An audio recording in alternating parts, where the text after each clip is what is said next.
200,000 footmen, and 10,000 men of Judah. And Saul came to a city of Amalek, and laid wait in the valley. And Saul said unto the Kenites, Go, depart, get you down from among the Amalekites, lest I destroy you with them. For ye showed kindness to all the children of Israel when they came up out of Egypt. So the Kenites departed from among the Amalekites. And Saul smote the Amalekites from Havilah until thou comest to Shur, that is over against Egypt.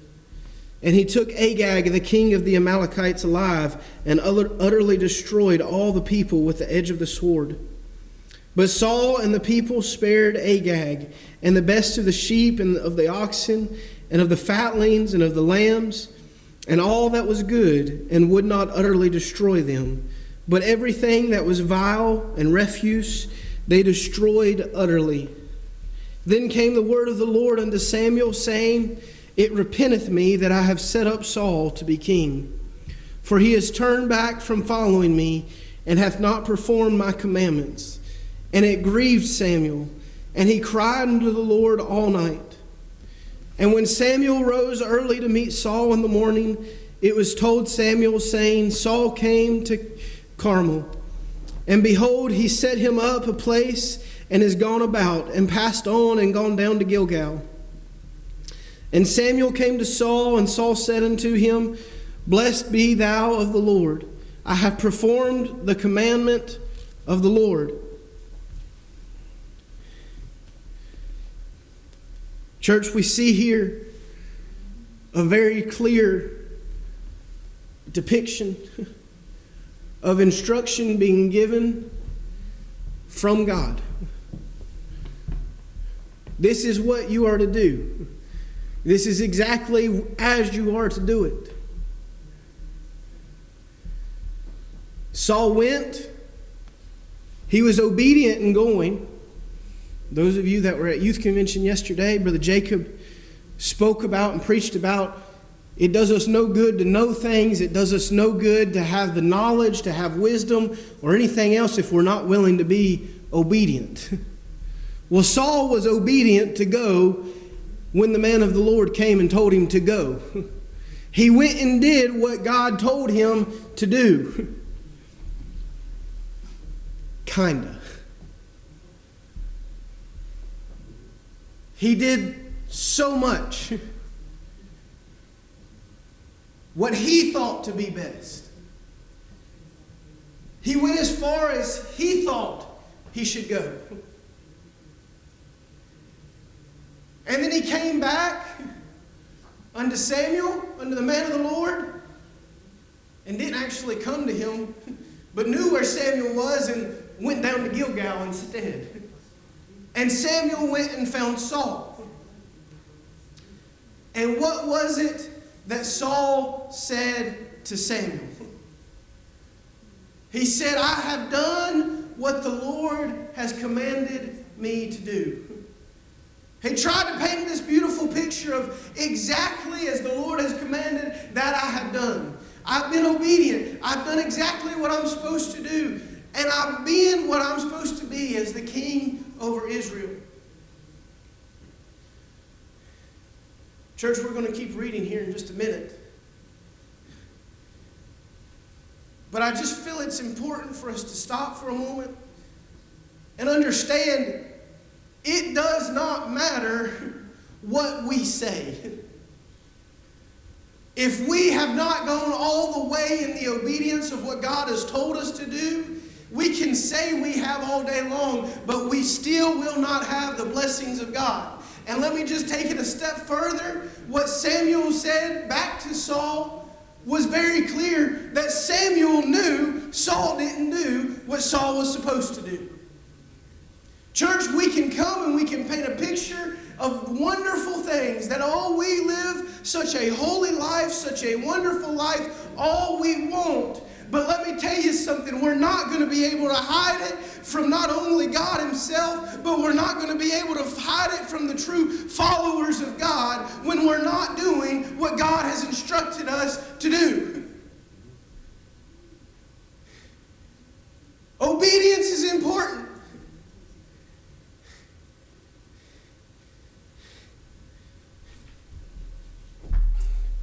Let's read some more.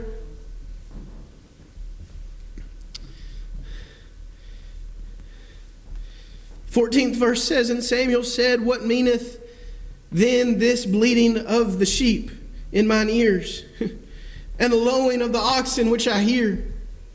And Saul said, They have brought them from the Amalekites, for the people spared the best of the sheep and of the oxen to sacrifice unto the Lord thy God, and the rest we have utterly destroyed. Then Samuel said unto Saul, Stay, and I will tell thee what the Lord hath said to me this night. And he said unto him, Say on. And Samuel said, When thou wast little in thine own sight, wast thou not made the head of the tribes of Israel? And the Lord anointed thee king over Israel? And the Lord sent thee on a journey and said, Go and utterly destroy the sinners, the Amalekites, and fight against them until they be consumed. Wherefore then didst thou not obey the voice of the Lord, but didst fly upon the spoil, and didst evil in the sight of the Lord? And Saul said unto Samuel, Yea, I have obeyed the voice of the Lord, and have gone the way which the Lord sent me, and have brought Agag the king of Amalek, and have utterly destroyed the Amalekites. But the people took of the spoil, sheep and oxen, the chief of the things which should have been utterly destroyed, to sacrifice unto the Lord thy God in Gilgal.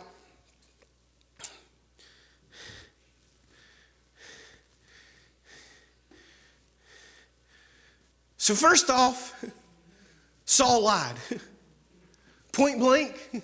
Saul said, I did as the Lord had commanded me to do, knowing that he didn't do as the Lord had commanded him to do. Samuel, not being an idiot, realized Saul didn't do what God had commanded him to do simply because Samuel heard the bleating of the sheep, the sounds of the oxen. Where did those come from? He put two and two together and realized, you're a liar. And what did Samuel do? He called him out on it. He said, this is what God said to do. And you didn't do it. And what was Saul's next thing that he said? Well, he actually said two things all at the same time. First, he said, we brought back the best of the best so we could sacrifice it unto the Lord. He started trying to go back and cover his tracks to say, well, what we didn't do exactly what the Lord had said to do, we tried to do something for him. We brought a sacrifice back for him. But then he even went a step further and he said, well, really, it was all of them that did it. It was everybody else that brought the best of the best.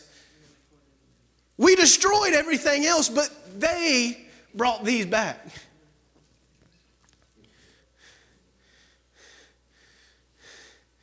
Church, I want to tell you today,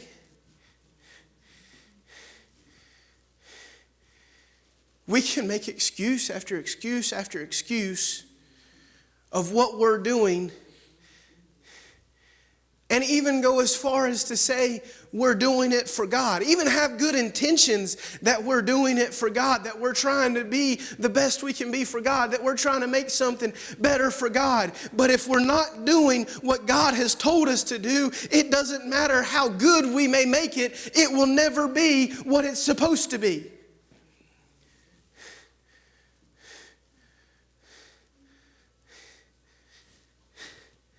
Listen, we can build up the church of God into being the most fantastic organization that's ever been on the face of this earth.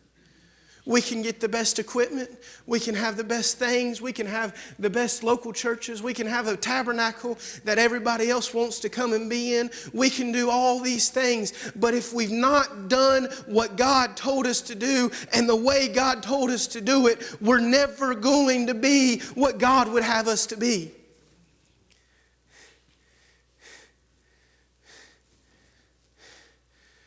Church, and that doesn't just go for the general church.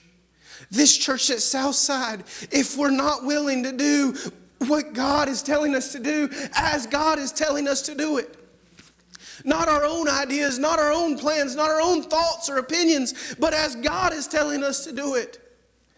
Let me just go ahead and tell you, we'd be better off to shut the doors and leave right now. Because not only is it not going to be what God would have it to be, it's going to cause heartache along the way. It's going to cause problems along the way. It's going to defy the name of the Lord.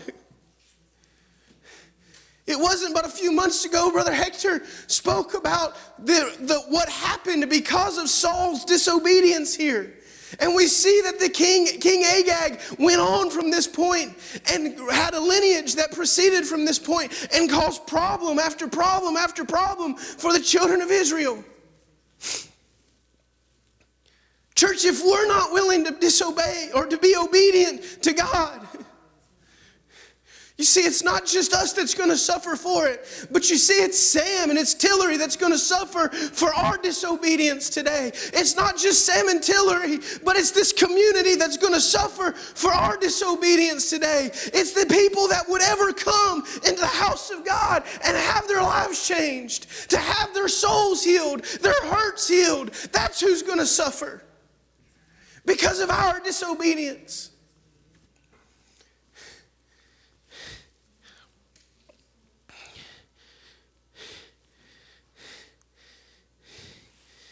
And Samuel said, hath the Lord as great delight in the burnt offerings and sacrifices as in obeying the voice of the Lord? Behold, to obey is better than sacrifice, and to hearken than the fat of rams. For the rebellion is as the sin of witchcraft, and stubbornness is as iniquity and idolatry. Because thou hast rejected the word of the Lord, he hath also rejected thee from being king.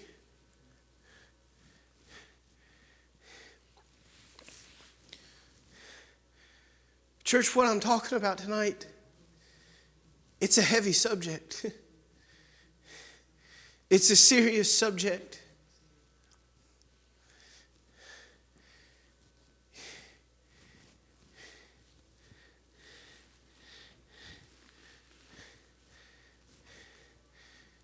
And let me just tell you, we're living in a day and an hour where I truly believe God's done playing our games. What do you mean, Brother Christopher? I mean, look back over the past 30 years. We've seen ebbs and we've seen flows. We've seen good times and we've seen bad times.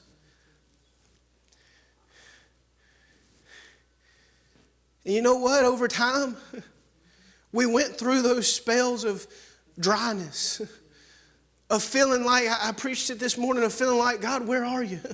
Where have you been?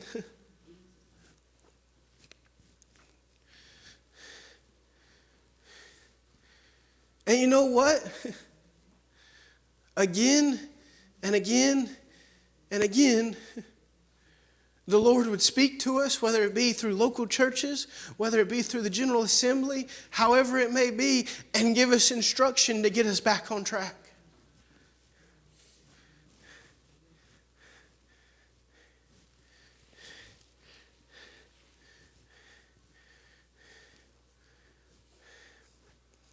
And I want to be real careful in how I say this.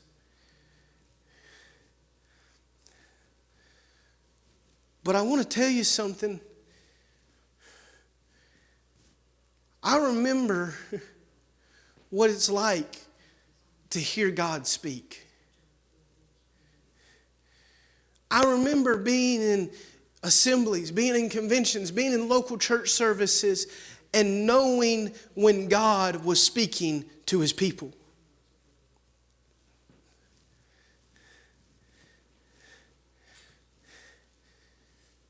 And I'm just going to be honest with you.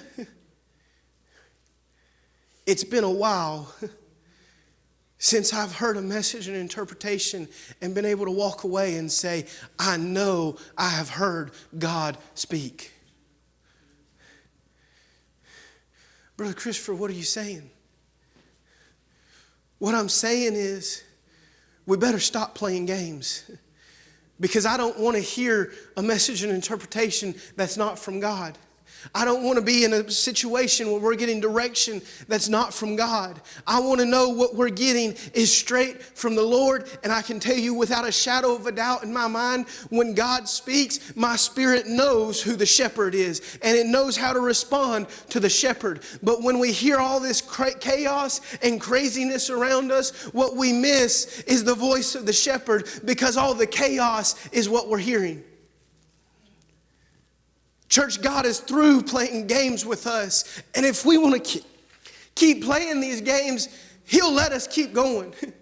He'll let us keep on right on the track that we're going down. But you know what we're not going to see? We're not going to see the blessings of God. We're not going to see the presence of God. We're not going to see the presence of God come and fill our services and strengthen us and lift us up to where we need to be. But what we're going to see is the track that we're headed down right now, continuing on. And eventually where it's going to lead us is the exact same place that it led Saul to. And that was God saying, I have rejected you. I'm done with you. We can see here, listen to me. Saul didn't stop being king at the 24th verse of Samuel 15. He was king for many, many years after that. But God rejected him that day. It was never the same. It didn't matter the things that he did after that. It didn't matter what he went through after that. It was never the same because God rejected him that day.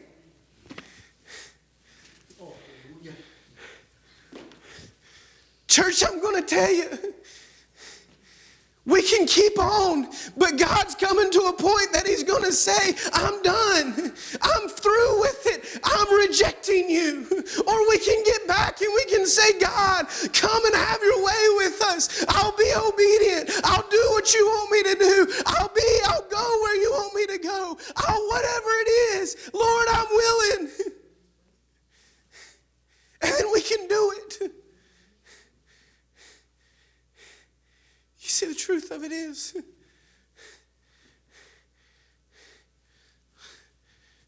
if we're honest with ourselves,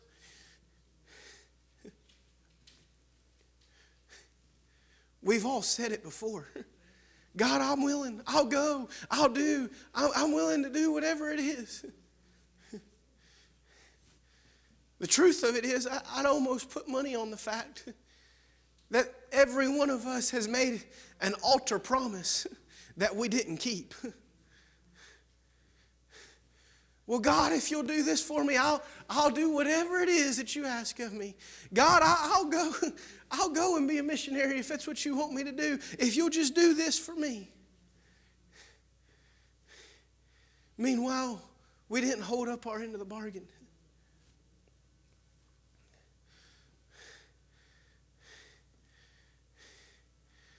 Church, we're dealing with serious things in serious times. If we're not willing to be obedient, we will never be the children of God. It doesn't matter the sacrifices we bring. It doesn't matter the great things we may do.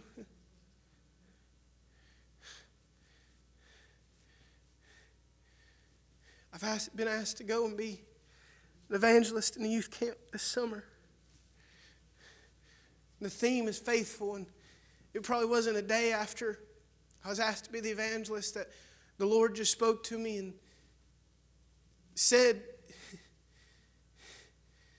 I want you to tell that camp, it doesn't matter how many souls get saved under my ministry. If I'm not faithful, I won't make it. Church, it doesn't matter the great things that may come from my ministry, from what I'm able to do. It doesn't matter how big of a church I may pastor. It doesn't matter how many revivals that I run and get thousands of people saved. You know what? There was 8,000 people saved under 2 messages that Peter preached. But if Peter didn't remain faithful, he wouldn't have made it. Church, if we don't remain faithful today, if we're not willing to be obedient, we're not going to make it. Stand with me if you would.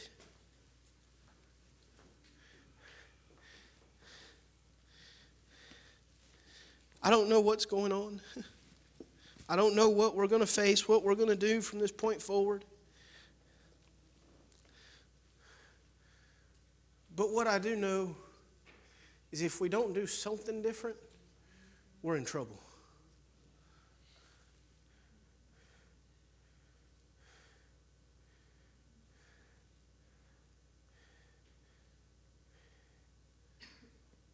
Church, I'm not going to try to dictate to you how to do or what to do.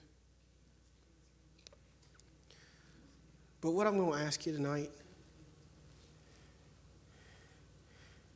is let's ask the Lord to help us with a sincere heart that's willing to be obedient, that's willing to say, I'm done with the games. I'm done going through the motions. I'm done making these altar promises that I'm never going to follow through with.